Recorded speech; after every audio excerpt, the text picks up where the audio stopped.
wabarakatuh. Halo teman-teman semua, kami yang mengulas tentang persiapan SKB pada tahun 2020.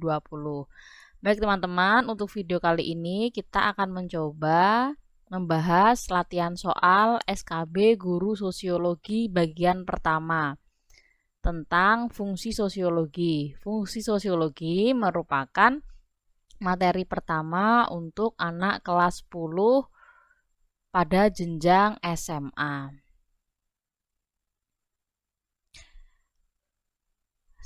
Dimulai dari soal yang pertama terkait pengertian sosiologi. Soalnya, sosiologi adalah ilmu yang mempelajari struktur sosial, proses-proses sosial, termasuk perubahan-perubahan sosial. Pernyataan tersebut merupakan definisi sosiologi menurut pilihan jawabannya yang A. Emil Durkheim, kemudian yang B. Selo Sumarjan dan Sulaiman Sumardi, yang C. Rocek dan Warren, kemudian yang D. Herbert Spencer, yang E. Auguste Comte. Kira-kira jawabannya yang mana teman-teman? Jawabannya adalah B. Selo Sumarjan dan Sulaiman Sumardi. Berikut pembahasannya. Nah, untuk A. Emil Durkheim itu menerangkan bahwa sosiologi merupakan ilmu yang mempelajari fakta sosial. Jadi kata kuncinya dari Emil Durkheim adalah fakta sosial. Kemudian jawaban yang C, Rocek dan Warren itu sosiologi adalah ilmu yang mempelajari hubungan antara manusia dalam kelompoknya. Jadi Rocek dan Warren itu memfokuskan pada hubungan antar manusia dalam kelompok. Kemudian di option D, Herbert Spencer, sosiologi itu adalah ilmu yang menyelidiki susunan-susunan dan proses kehidupan sosial sebagai suatu keseluruhan atau sistem. Jadi Herbert Spencer menekankan pada struktur sosial. Kemudian option E, Auguste Comte, mencetuskan bahwa sosiologi itu adalah suatu studi positif tentang hukum-hukum dasar dari berbagai gejala sosial. Berlanjut ke soal nomor 2 tentang sejarah perkembangan sosiologi. Soalnya, beberapa prinsip dan kegiatan penelitian sosial. Yang pertama, pengetahuan tentang masyarakat terbatas hanya berdasarkan fakta yang dapat diamati. 2. Teori lama walau salah tidak akan dihapus tetapi disempurnakan dengan teori baru. 3. Hasil analisis data dan fakta penelitian dimanfaatkan untuk mendapatkan keuntungan materi. Keempat, perilaku sosial yang baik maupun yang jahat dikaji tanpa dihubungkan dengan ajaran agama. Kemudian yang 5, semua gejala sosial untuk mendapatkan teori baru yang berlaku untuk waktu tertentu. Yang termasuk cara kerja dalam perkembangan ilmu sosiologi adalah A. 1, 2, dan 3, B. 1, 2, dan 4, C. 1, 3, dan 5, D. 2, 4, dan 5, atau E. 3, 4, dan 5. Jawabannya adalah B. 1, 2, dan 4. Itu ya. Pembahasannya ada di selanjutnya. Nah, pembahasannya pernyataan nomor 3, hasil analisis data dan fakta penelitian dimanfaatkan untuk mendapatkan keuntungan materi jelas salah ya. Kemudian yang kelima, semua gejala sosial untuk mendapatkan teori baru yang berlaku untuk waktu tertentu juga merupakan pernyataan yang salah. Jadi pilih pilihan jawaban yang tidak memuat 3 dan 5. Jadi jawabannya adalah B, 1, 2, dan 4. Berlanjut pada soal nomor 3 tentang ciri sosiologi. Sosiologi menggunakan teori yang dapat menjelaskan fenomena sosial secara logis atas hubungan sebab akibat. Selain itu, fenomena sosial yang dijelaskan hendaknya berdasarkan pada observasi terhadap kenyataan dalam masyarakat. Pernyataan tersebut menunjukkan sosiologi memiliki ciri Bisa terlihat ya, ada dua ciri dalam pernyataan ini. Pilihan jawaban A, teoritis dan kumulatif, kemudian yang B, kumulatif dan empiris, yang C, empiris dan non-etis, kemudian yang D, non-etis dan teoretis, kemudian E, teoritis dan empiris. Jawabannya kira-kira yang mana? Jawabannya adalah teoritis dan empiris. Ini terkait ciri sosiologi. Pembahasannya, nah jadi ada ciri sosiologi, ada 4 ya.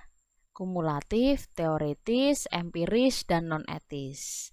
Kumulatif, nah penjelasannya adalah teori sosiologi disusun berdasarkan teori yang sudah ada dengan cara memperbaiki, memperluas, dan memperkuat teori lama dengan fakta baru atau situasi baru. Kemudian teoritis, ilmu sosiologi selalu berusaha menyusun abstraksi atau kesimpulan secara logis. Kemudian ciri empiris, bahwa sosiologi itu didasarkan pada observasi terhadap kenyataan dan akal sehat, sehingga hasilnya tidak bersifat spekulatif. Kemudian yang non-etis, bahwa pembahasan masalah dalam sosiologi tidak mempermasalahkan baik atau buruknya suatu fakta. Lanjut pada soal nomor 4 tentang objek kajian sosiologi. Nah, kajian sosiologi yang lebih menekankan pada manusia sebagai makhluk sosial atau masyarakat merupakan objek kajian sosiologi apa? Pilihan jawabannya A, objek sosial, B, objek material, C, objek umum, D, objek khusus, atau E, objek formal. Jawabannya adalah objek formal.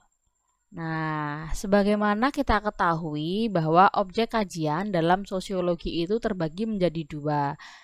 Yang pertama adalah objek formal dan yang kedua adalah objek material. Objek formal itu menekankan pada perspektif atau cara pandang ilmu pengetahuan. Jadi, sosiologi mempelajari masyarakat yang saling berinteraksi satu sama lain, sehingga interaksi, relasi, dan komunikasi sosial itu menjadi objek formal sosiologi. Yang kedua adalah objek material. Objek material sosiologi itu berupa gejala sosial dalam kaitannya dengan hubungan kemasyarakatan. Jadi, segala fenomena yang membentuk pola dan melibatkan hubungan antar individu adalah objek material sosiologi. Jadi, jawaban soal nomor 4 adalah E atau objek formal. Berlanjut pada soal nomor 5 tentang masyarakat. Perhatikan pernyataan berikut. 1. Kehidupan masyarakat sehari-hari bersifat inklusif. 2. Kesadaran untuk bertoleransi dan menghargai perbedaan antar warga sangat tinggi. 3. Integrasi sosial berlangsung secara lambat, terjadi karena paksaan dan cenderung tidak bertahan lama. Yang keempat, keberagaman dalam masyarakat menyebabkan kesepakatan bersama, cenderung sulit untuk dikembangkan. Kemudian yang kelima, terdapat perbedaan struktur sosial antar masyarakat yang tidak saling mendukung atau bersifat non-komplementer. Karakteristik masyarakat majemuk ditunjukkan oleh angka. Oh, ini sudah muncul jawabannya ya teman-teman. Nah, jadi karakteristik masyarakat majemuk itu ditunjukkan oleh angka 3, 4, dan 5. Nah, bisa dilihat ya di pembahasannya bahwa ada 5 karakteristik masyarakat majemuk. Yang pertama, mengalami segmentasi atau pengkotak-kotakan dalam kelompok-kelompok dengan subkebudayaan yang berbeda. Kemudian yang kedua, memiliki struktur sosial yang terbagi dalam lembaga-lembaga non-komplementer. Kemudian yang ketiga, kurang mengembangkan konsensus atau kesepakatan. Yang keempat, relatif sering terjadi konflik. Dan yang kelima, integrasi terjadi karena paksaan. Berlanjut pada soal ke-6 tentang teori sosiologi. Soalnya, Auguste Comte mengemukakan teori perkembangan manusia dalam 3 tahap. Salah satunya tahap metafisik.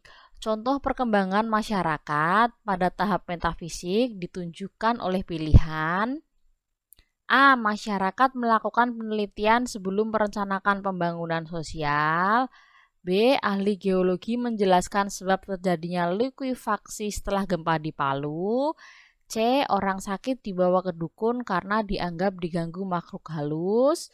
Kemudian yang D. Pemerintah menjelaskan sebab terjadinya banjir di beberapa daerah. Atau E. Masyarakat memaknai bencana alam sebagai hukuman dari Tuhan. Jawabannya adalah E.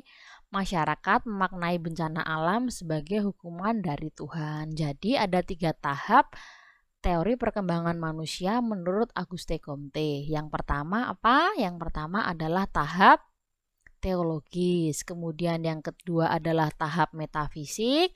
Dan yang ketiga adalah tahap positif. Nah, untuk option A, kemudian option B, dan option D itu merupakan tahap positif. Sedangkan yang di opsi C, orang sakit dibawa ke dukun karena dianggap diganggu makhluk halus itu merupakan tahapan teologis. Nah, ini dia pembahasannya. Auguste Comte menjelaskan perkembangan masyarakat meliputi tahap yang pertama teologis, kemudian metafisik, dan positifis. Jadi tahap metafisik itu menjelaskan perkembangan masyarakat ditandai dengan kepercayaan hukum Tuhan yang diseimbangkan dengan pemikiran manusia. Berlanjut ke soal nomor 7, yaitu hubungan sosiologi dengan ilmu lain. Soalnya, cabang ilmu sosiologi yang memetakan situasi problematik dan mengkaji realitas isu relasi antara laki-laki dan perempuan dalam kehidupan sosial adalah A. Sosiologi pendidikan, B. Sosiologi agama, C. Sosiologi gender, D. Sosiologi keluarga, atau E. Sosiologi pembangunan. Jawabannya jelas ya, sosiologi gender. Untuk pembahasannya, sosiologi pendidikan itu merupakan ilmu pengetahuan yang berusaha memecahkan masalah pendidikan dengan analisis atau pendekatan sosiologis. Kemudian sosiologi agama itu mempelajari hubungan antara fenomena yang terjadi dalam masyarakat dengan agama. Kemudian sosiologi keluarga itu membahas interaksi antara fenomena yang terjadi di masyarakat dengan keluarga. Kemudian di sosiologi pembangunan itu merupakan ilmu yang mengkaji masyarakat dan segala pola aktivitasnya di dalam pembangunan. Berlanjut di soal nomor 8 tentang peran sosiolog. Sosiolog merupakan ahli sosiologi. Melihat kesenjangan sosial yang terjadi di masyarakat, seorang sosiolog mengumpulkan data dan mengolah menjadi karya ilmiah yang berguna sebagai rekomendasi bagi pengambilan keputusan. Hal tersebut merupakan peran sosiolog sebagai A. Teknisi, B. Ahli riset, C. Pendidik, D. Konsultan, atau E. Pengumpul data. Nah, kira-kira dari ilustrasi tersebut, peran sosiolog sebagai apa ya teman-teman? Sebagai ahli riset. Penjelasannya, melalui penelitian sosial, seorang sosiolog akan menjelaskan segala hal yang terjadi di masyarakat dengan metode ilmiah. Berlanjut pada soal nomor 9 tentang manfaat sosiologi. Melalui pendekatan sosiologi, berbagai fenomena sosial seperti kriminalitas dan kemiskinan dapat ditemukan jalan keluar dan upaya penanganannya. Berdasarkan uraian tersebut, ilmu sosiologi berfungsi sebagai sarana A. Pembuat keputusan, B. Memberikan data penelitian, C. Mengevaluasi pembangunan. D. Memperoleh bahan penelitian. Atau E. Menyelesaikan masalah sosial. Kira-kira apa manfaat sosiologi dari ilustrasi soal ini? Mudah ya, jawabannya adalah E. Menyelesaikan masalah sosial. Pembahasannya, ilmu sosiologi dapat memberikan sumbangan untuk memecahkan masalah sosial seperti konflik sosial, kriminalitas, dan kemiskinan. Begitu ya teman-teman, ada 9 soal contoh yang kita bahas dalam video kali ini. Teman-teman bisa mengeksplorasi latihan soal lebih banyak lagi untuk mempersiapkan tes SKB dengan lebih baik. Ini hanya sekedar simulasi untuk latihan soal. Begitu ya teman-teman, sebagai gambaran agar teman-teman bisa mempelajari materi-materi yang pertama ini terkait fungsi sosiologi. Untuk video selanjutnya tetap akan membahas latihan soal untuk materi berikutnya di kelas 10. Demikian teman-teman, semoga bermanfaat. Sampai jumpa di video berikutnya. Wassalamualaikum warahmatullahi wabarakatuh.